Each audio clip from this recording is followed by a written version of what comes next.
So hello guys, आज मैं आप सभी के लिए लेके आ गया हूँ कंस्ट्रक्शन क्लास 10 का चैप्टर का फुल एक्सप्लेनेशन।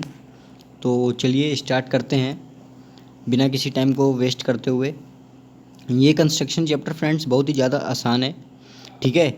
ये मेरे नोट्स हैं, मैंने इस नोट्स का डिस्क्रिप्शन बॉक्स में लिंक डाल दिया है। लेकिन ये चैप्टर आपको समझना पड़ेगा। अगर आप इसका नोट्स जाकर डायरेक्टली डाउनलोड कर लेते तो आपको समझ में कुछ नहीं आने वाला है।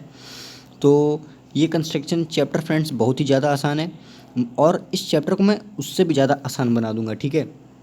तो चलिए स्टार्ट करते हैं। इस कंस्ट्रक्शन चैप्टर में आप देख सकते हैं, जैसे कि यहाँ पे मैं बता दूँ आपको, यहाँ पे इस चैप्टर में हमको कंस्ट्रक्शन चैप्टर में कंस्ट्रक्शन वाले ही क्वेश्चन आएंगे कि आपको कंस्ट्रक्ट करिए, एक लाइन दे देंगे, उसको कहेंगे इस रेशियो में डिवाइड करिए। जैसे मैं यहाँ पर आपको दिखाऊँ तो यहाँ पे आप देख सकते हैं कि जैसे यहाँ पे आप देख सकते हैं, इसको हमको बताया है, एक क्वेश्चन है, divide any line in the ratio of 3 और रेशियो 2, ठीक है। तो ऐसे ही क्वेश्चन आएंगे। तो चलिए यहाँ पे मैं आपको 3 तरीके बताने वाला हूँ कि आप इन क्वेश्चन को कैसे सॉल्व कर सकते हैं, ठीक है। तो चलिए स्टार्ट करते हैं। हमारा पहला तरीका है फ्रेंड्स लाइन वाला तरीका, ठीक है। पहला तरीका है हमारे पास लाइन तरीका, ठीक। और जो हमारे पास दूसरा तरीका है वो है हमारे पास ट्रायंगल तरीका, यानी ट्रायंगल वाले इस तरीके से कैसे सॉल्व करते हैं, ठीक। और जो हमारे पास तीसरा तरीका है फ्रेंड्स, वो है हमारे पास सर्कल वाला तरीका, ठीक है। तो यही तरीक़ों की बात आज हम लोग करेंगे इस वीडियो में। तो चलिए स्टार्ट करते हैं फर्स्ट पॉइंट से, जो कि हमारे पास लाइन पॉइंट। तो इसको स्टार्ट करते हैं। जैसे इसमें इस क्वेश्चन को हम लोगों ने लिखा है, रेशियो एनी लाइन को, रेशियो को हमको डिवाइड करना है 3:2 में, ठीक। तो यहाँ पे हम लोग ने लिख दिया है, make another line forming acute angles to line, ठीक। यानी एक आपको सबसे पहले लाइन ए बी खींचनी होगी, जैसे आप देख सकते हैं इस वाले डायग्राम में, ठीक है। आप यहाँ पे इस वाले डायग्राम में देख सकते हैं कि मैंने एक लाइन ए बी खींची हुई है, ठीक है। तो यहीं आपको एक ए बी लाइन खींच लेनी है और इसके नीचे एक कोई भी लाइन खींचनी है जो उस लाइन से एक्यूट एंगल बनाए, ठीक है। Now plot A1 A2 A3, ठीक है। यानी आपको जो ए बी है, ये आप सेकंड वाले डायग्राम में देख सकते हैं, जो कि मैंने यहाँ पर बनाया हुआ है। ये आप देख सकते हैं ये वाला डायग्राम, इसमें मैंने A1 A2 और A3 तक बना दिया है, जो कि मुझको 3:2 के में डिवाइड करनी थी इस लाइन को। तो मुझको A1 वहीं तक ले जाना है, क्योंकि जो फर्स्ट रेशियो था 3 वाला, तो 3 ही तक बनाना है, A1 A2 A3 तक, ठीक। और जो B1 और B2 को ऊपर ऐसे एक्यूट एंगल बनाना है, 90 के नीचे से कम होना चाहिए। एक्यूट एंगल उसको कहते हैं, जो acute angle are those angles which are less than 90 degree angle, ठीक। ऐसे ए बी को ए से एक लाइन बनाएंगे जो 3 तक ले जाए, A1 A2 A3 तक, जिस भी रेशियो में हमको डिवाइड करना है, और बी को जिस भी रेशियो में डिवाइड करना है वहाँ तक 2 तक ले जाएंगे। बस शर्त ये होनी चाहिए, A1 equals to A1 A2, मतलब ये आपको मैं बता दूं, ये लाइन, ये जितना मेज़रमेंट है इसका, ये इसके इक्वल होना चाहिए और ये इसके इक्वल होना चाहिए, और B1 इक्वल टू B2 होना चाहिए, ठीक। बस ये होना चाहिए। ये जब आप कर देंगे तो A3 को जब आप B2 से बनाएंगे, तो ये जो लाइन AB होगी, ये जो फर्स्ट रेशियो होगा, ये 3 के रेशियो में हो जाएगा, ये वाला, ये 3 के रेशियो में हो जाएगा, और ये 2 के रेशियो में हो जाएगा, ठीक। बस यही इतना था, और ये फर्स्ट हमारा जो पॉइंट था वो कंप्लीट हो जाएगा। तो चलिए स्टार्ट करते हैं अपने सेकंड पॉइंट से, जो कि है ट्रायंगल पॉइंट। तो इस वाले क्वेश्चन में आपको एक ट्रायंगल दिया जाएगा। तो चलिए मैं आपको फर्स्ट वाला पॉइंट पढ़ देता हूँ, ठीक है। देख सकते हैं, ये मैं फर्स्ट पॉइंट पढ़ने जा रहा हूँ, construct a triangle similar to given triangle as per scale factor, ठीक है। और इस वाले क्वेश्चन में हम लोगों को दिया हुआ एग्जाम्पल के लिए रेशियो जो हम लोगों को यहाँ पर दिया हुआ है फ्रेंड्स, वो रेशियो हम लोगों को 3/4 में डिवाइड करना है, ठीक है। 3/4 में इसको हमको डिवाइड करना है। तो चलिए इसमें हम लोग को कोई ट्रायंगल दिया रहेगा। तो सबसे पहले मैं फर्स्ट पॉइंट आपके लिए पढ़ता हूँ। ये आप देख सकते हैं मेरा first point, draw BX forming acute, ठीक। हम लोग को जैसे मान लीजिए हम लोग को कोई ट्रायंगल दिया हुआ है, ये इस ट्रायंगल का एक पॉइंट है हमारे पास A है, ठीक है, दूसरा पॉइंट B है, और तीसरा पॉइंट C है, ठीक है। ये हमारे पास बड़ा वाला ट्रायंगल, इसको मैं हाईलाइट कर देता हूँ, ये वाला ट्रायंगल है, ठीक। अब यहाँ पे देख सकते हैं हमको एक लाइन यहाँ पर BX खींचनी है ABC जो ट्रायंगल है उसके नीचे, ठीक है। उस वाली लाइन के नीचे हमको एक लाइन खींचनी होगी जो कि एक्यूट एंगल बनाए। Acute angle are those angles which are less than 90 degree. ठीक है, अब इस लाइन में जो हम लोग को जो रेशियो दिया हुआ है 3/4, जैसे आप देख सकते हैं यहाँ पर हमारे पास ये जो रेशियो दिया हुआ है, ठीक है, तो इस वाले रेशियो को हमको जो सबसे बड़ा वाला नंबर है, यानी इसमें हम लोग को सबसे बड़ा नंबर है हमारे पास 3/4 में 4, तो बी एक्स जो हम लोग खींचेंगे, ये हमारी ये जो लाइन गई है ये वाली, ये बी एक्स है। ठीक है, ये हमारे पास बी एक्स है। ठीक है फ्रेंड्स, ये मैं बना दिया हूँ बड़ा। तो ये हमारे पास जो लाइन रहेगी वो हमारे पास बी एक्स वाली रहेगी।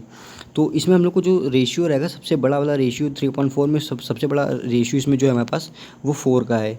ठीक है, तो इसमें हम लोगों को 4 सेगमेंट्स बना देने हैं। जैसे आप देख सकते हैं यहाँ पर एक B1 है, एक B2 है, एक B3 है, एक B4 है। ठीक है, और ये जो B4 होगा लास्ट वाला पॉइंट, उसको हम लोगों को B4 वाला पॉइंट C से मिला देना है, यानी ABC ट्रायंगल के C वाले उससे मिला देना है ऐसे। ठीक है, और जब ये आप B4 और C को मिला देंगे तो इस वाली लाइन का नेम हम लोग रख सकते हैं CB4।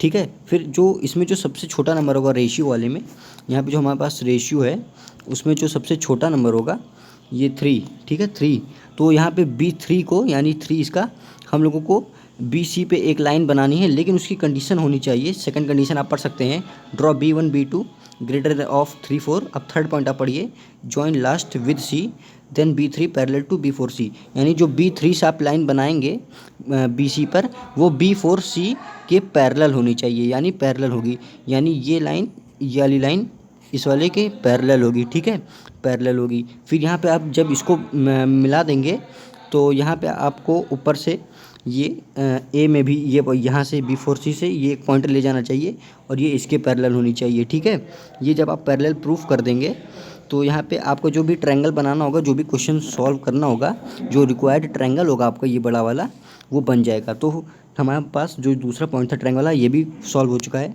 तो चलिए अब मैं आपको थर्ड सर्कल वाला बता देता हूँ। तो चलिए सर्कल वाला जानने के लिए तैयार हो। तो सर्कल वाला जानने से पहले यहाँ पे आप जैसे कि देख सकते हैं, मैं इसको हाईलाइट कर देता हूँ। यहाँ पे मैंने लिखा हुआ है मोल कॉन्सेप्ट, यानी इस सर्कल वाले क्वेश्चन को सॉल्व करने के लिए कुछ आपको मोल कॉन्सेप्ट यानी बेसिक कॉन्सेप्ट्स की ज़रूरत होगी। तो वही मैं आपको बता देता हूँ। तो देख सकते हैं यहाँ पे सर्कल के अंदर पॉइंट नो टेंजेंट, यानी अगर आप एक सर्कल बनाएं और उस सर्कल के अंदर आप कोई अगर पॉइंट बनाते हैं तो उस सर्कल का कोई टेंजेंट नहीं होगा उस पॉइंट से। ठीक है, होप आप समझ पाए होंगे। ठीक है, तो अगर सर्कल के अंदर आप कोई भी पॉइंट बनाते हैं तो उसके अंदर कोई टेंजेंट नहीं होगा, फर्स्ट पॉइंट। ठीक, ये हो गया। सेकंड पॉइंट आप पढ़िए, सर्कल पे पॉइंट ओनली वन टेंजेंट। अगर सर्कल पे कोई भी एक पॉइंट आप बनाते हैं सर्कल के ऊपर, तो वहाँ से आप केवल एक ही टेंजेंट बना सकते हैं। ठीक है, अगर आप सर्कल के बाहर कोई भी टेंजेंट बनाएं सर्कल के बाहर, तो उस पॉइंट से आप केवल, मतलब सर्कल के बाहर अगर आप कोई पॉइंट बनाएं तो उस पॉइंट से आप केवल 2 ही टेंजेंट ले जा सकते हैं। और ये जो फोर्थ पॉइंट है फ्रेंड्स, इसको मैं हाईलाइट करना चाहूँगा क्योंकि ये बहुत ही ज़्यादा इम्पॉर्टेंट है। ठीक है, तो जो फोर्थ पॉइंट आप देख सकते हैं, फोर्थ पॉइंट फ्रेंड्स बहुत ही ज़्यादा इंपॉर्टेंट है, रेडियस परपेंडिकुलर टू टेंजेंट। इसको आप याद कर लीजिए कि अगर आप सर्कल का कोई भी रेडियस लेते हैं तो अगर आप उस रेडियस से टेंजेंट पे कोई एक लाइन ले जाते हैं तो वो लाइन हमेशा परपेंडिकुलर होगी, यानी रेडियस परपेंडिकुलर टू टेंजेंट होगा। तो फ्रेंड्स ये मेरा नोट्स का फर्स्ट पेज था। तो चलिए अपने नोट्स के सेकंड पेज पे चलते हैं। सो गाइस, हम अपने सर्कल के मतलब सेकंड पेज पे आ चुके हैं। ये मेरे नोट्स का सेकंड पेज है, आप देख सकते हैं। तो चलिए अपने एक्सप्लेनेशन को स्टार्ट करते हैं। फर्स्ट पॉइंट आप पढ़िए, use we are provided with centre O and point P outside the circle. यानी जो सर्कल से रिलेटेड हमको कंस्ट्रक्शन आएंगे इस चैप्टर में क्लास 10 के, उसमें हम लोगों को एक सर्कल का एक पॉइंट दिया होगा O and point P outside the circle, यानी उस पॉइंट पी के एक कोई सर्कल का पॉइंट दिया रहेगा इस क्वेश्चन में हमको, और एक पॉइंट दिया रहेगा उस सर्कल के बाहर। ठीक है, तो इसमें हम लोग को सबसे पहला पॉइंट, इस क्वेश्चन को सॉल्व करने के लिए मैं आपको अपना पहला पॉइंट पढ़ के सुना देता हूँ कि आप इस क्वेश्चन को कैसे सॉल्व कर सकते हैं। ठीक है, तो join P O and bisect it at M. ये आप देख सकते हैं, मैंने जो डायग्राम बनाया मैं इसको हाईलाइट कर देता हूँ। ये आप देख सकते हैं, ये मेरे पास एक पॉइंट पी था और ये सर्कल मैंने इसको बनाया था, ये वाला ये सर्कल था और इसका एक पॉइंट ओ ये था और बाहर मैंने इस पॉइंट पी को मान लिया था। ठीक है, तो चलिए इसको मैं बता देता हूँ। जो हमारे पास ओ पॉइंट था उससे मैंने एक सर्कल बनाया, ठीक है। उसी पॉइंट को अंदर मैंने मान के एक सर्कल बना दिया और उस सर्कल के बाहर मैंने एक पॉइंट पी बनाया, ठीक है। फिर मैंने, आप फर्स्ट पॉइंट मेरा पढ़िए, join P O and bisect it at M, यानी मैंने जो सर्कल के अंदर पॉइंट ओ था सेंटर वाला और बाहर पॉइंट जो पी था उसको मैंने ज्वाइन कर दिया, ठीक है। और फिर मैंने उसको बाइसेक्ट किया, यानी इक्वल डिवाइड किया, उन दोनों का मिड पॉइंट लिया, एम बनाया, ठीक। उसको मैंने एट एम दिखा दिया, ये देख सकते हैं आप मेरे पास, मेरा एम ये है, ठीक है। सेकंड पॉइंट पढ़िए, take M as centre draw another circle, यानी अब आपको एम एक सेंटर मान के उसका रेडियस एम और पी को एक रेडियस बना के, ठीक है, एम पी और इक्वल्स टू एम ओ होगा, क्योंकि ये मैंने जो एम पॉइंट था उसको मैंने बीच में लिया है, तो उसी को एम को एक पॉइंट मान के मुझको एम पी एक रेडियस मान के एक सर्कल बनाना होगा, ठीक है। मैंने एक सर्कल बना दिया। फिर यहाँ पे थर्ड पॉइंट आप पढ़िए, join P Q and P R. फिर आपको जो छोटा वाला सर्कल हम लोग ने ये वाला लिया था, ये वाला, फिर उसको आपको पॉइंट पी से आपको एक पी क्यू ऐसे ले जाना है और एक पी आर ऐसे ले जाना है, ठीक है। फिर इसको आप ज्वाइन कर देंगे, ठीक है। तो ये हमारा जो कंस्ट्रक्शन होगा ये फ्रेंड्स हो जाएगा। तो चलिए अपने दूसरे, इसी सर्कल के दूसरे स्टार पॉइंट पे चलते हैं। टू फाइंड द सर्कल, यानी कई बार ऐसा होता है हम लोगों को इस सर्कल वाले क्वेश्चंस में हम लोगों को सर्कल का पॉइंट ही नहीं दिया होता है, तो उस पॉइंट यानी सेंटर का पॉइंट ही नहीं दिया होता है। तो चलिए अपने सर्कल के सेंटर पॉइंट को खोजने का कोई मैं आपको तरीका बता देता हूँ। फ्रेंड्स ये जो तरीका मैं आपको बताने वाला हूँ ये बहुत से टीचर्स नहीं बताते हैं और उन लोगों को मुझे लगता है पता नहीं होता। ये जो तरीका बताया है मैंने, ये मैंने रेफरेंस बुक से देखा था, ये एनसीईआरटी में भी नहीं है। तो फ्रेंड्स ये तरीका मेरा बहुत ही मुश्किल से खोजा हुआ पॉइंट है, तो ये आप सभी को मैं बताना चाहता हूँ। ये जो बहुत सारे टीचर होते हैं इसके बहुत ही कठिन बताते हैं, लेकिन मैं आपको इसका बहुत आसान तरीका बताने वाला हूँ, ठीक है। तो चलिए मैंने आपको बता देता हूँ। सबसे पहले आप कोई भी एक सर्कल बनाइए, ठीक है। ये मान लीजिए मैंने एक सर्कल बनाया, ठीक है।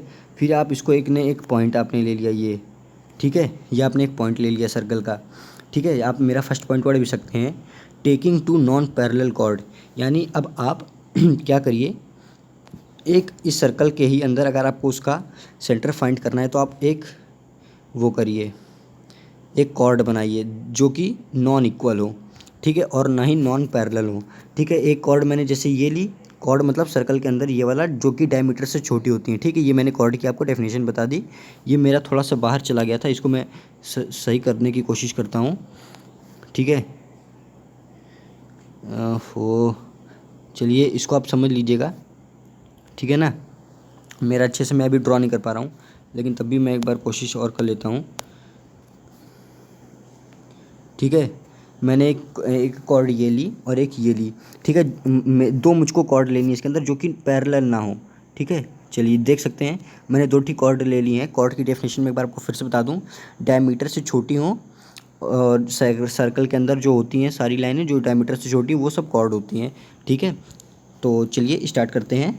Taking two non parallel chord, यानी मैंने इन दोनों कॉर्ड को ले लिया जो कि नॉन पैरेलल हैं, ठीक है। ड्रॉ परपेंडिकुलर बाइसेक्टर, ठीक है। अब मुझे इन दोनों जैसे यहाँ पे देख सकते हैं कि मैंने यहाँ पे पॉइंट तो बना दिया, लेकिन आपको ये पॉइंट फाइंड करना है तो आप इस कॉर्ड का एक परपेंडिकुलर बाइसेक्टर बनाएंगे और इस वाले परपेंडिकुलर का बाइसेक्टर बनाएंगे, इस वाली लाइन का। फिर जब ये दोनों जहाँ परपेंडिकुलर बाइसेक्टर मीट करेंगे वही सर्कल का पॉइंट होगा, ठीक है। तो मैंने आपको बहुत ही आसान तरीका बता दिया है। तो फ्रेंड्स ये मेरी वीडियो आज ये जो सर्कल से रिलेटेड थी, कंस्ट्रक्शन से रिलेटेड थी क्लास 10 मैथ की, वो फ्रेंड्स आज कंप्लीट हो गई है और मैंने आपको पूरा बेसिक क्लियर कर दिया। अगर आपको इस नोट से, मैंने नोट्स डिस्क्रिप्शन बॉक्स में डाला है, अगर आपको नोट से कोई भी प्रॉब्लम होती है, समझ में नहीं आता है या फिर आपको इस चैप्टर में कोई भी दिक्कत होती है तो आप ज़रूर मुझको कमेंट बॉक्स में कमेंट कर सकते हैं। तो फ्रेंड्स आज की इस वीडियो में बस इतना ही। Thank you. अगर आपको मेरा चैनल अच्छा लगे तो ज़रूर सब्सक्राइब करिए। यहाँ पे आपको क्लास 10 के मैथ, साइंस, एसएसटी के सभी नोट्स मिल जाएंगे।